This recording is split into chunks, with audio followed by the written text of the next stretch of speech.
সপ্তাহের মধ্যে নির্বাচনের তারিখ ঘোষণা করতে হবে। আমরা কি একমত? আমরা কি একমত? দেখেন, আরেকটা কথা বলেছে যে এই সরকার দায়িত্ব নেওয়ার সঙ্গে সঙ্গে প্রথম ক্যাবিনেট মিটিংয়ে উচিত ছিল কয় তারিখে নির্বাচন করবে সেইটা ঠিক করা, সেইটা ঠিক করে নাই। পাশাপাশি এই সরকারের উপদেষ্টারা নির্বাচনে অংশগ্রহণ করবে কিনা সেইটাও প্রথম ক্যাবিনেট মিটিংয়ে সিদ্ধান্ত হওয়ার কথা ছিল, সেই সিদ্ধান্তও নেয়নি। এখন বিভিন্ন উপদেষ্টারা নির্বাচনে অংশগ্রহণের জন্য আকারে ইঙ্গিতে বিভিন্ন কথা বলছে। জাতীয় নাগরিক জোট গঠিত হয়েছে যারা এই ধরনের ইচ্ছা জ্ঞাপন করে তাদেরকে প্রতিহত করার জন্য।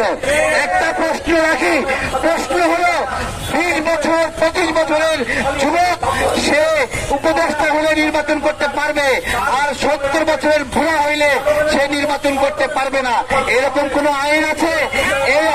এই অন্তর্বর্তীকালীন সরকার সেইটা কি তত্ত্বাবধায়ক সরকারের আদলে গঠিত নয়? এবং তত্ত্বাবধায়ক সরকারের উপদেষ্টারা বাংলাদেশের ইতিহাসে কখনো নির্বাচন করতে পারেনি। তাহলে আমাদের জিজ্ঞাসা, তারা কিভাবে নির্বাচন করার খায়েশ করে? প্রিয় ভাইয়েরা, আমরা এই নির্বাচন করার বিষয়ে এক চুল ছাড় দেব না। 14 মাস ধরে যারা খেয়েছে, লুটপাট করেছে, নিয়োগ বাণিজ্য করেছে, তারা নির্বাচনের কোন প্রার্থী হতে পারবে না, স্পষ্ট কথা। এবং আমরা বলছি, নির্বাচনের তারিখ দেন না কেন? থানায় টানাই করেন কেন? আতুপাতু করেন কেন? আমাদের ভাই বলছিল এখানে ওই চেয়ারে নাকি আঠা লাগানো আছে। আঠা লাগানো আছে, আঠা কিন্তু টান দিলে চামড়া ছতন খুলে আসবে, পাশা কিন্তু জ্বালাপোড়া করবে। আমাদের স্পষ্ট কয়েকটি দাবি। আমাদের শিক্ষা সংস্কার হয়নি, কেন হলো না?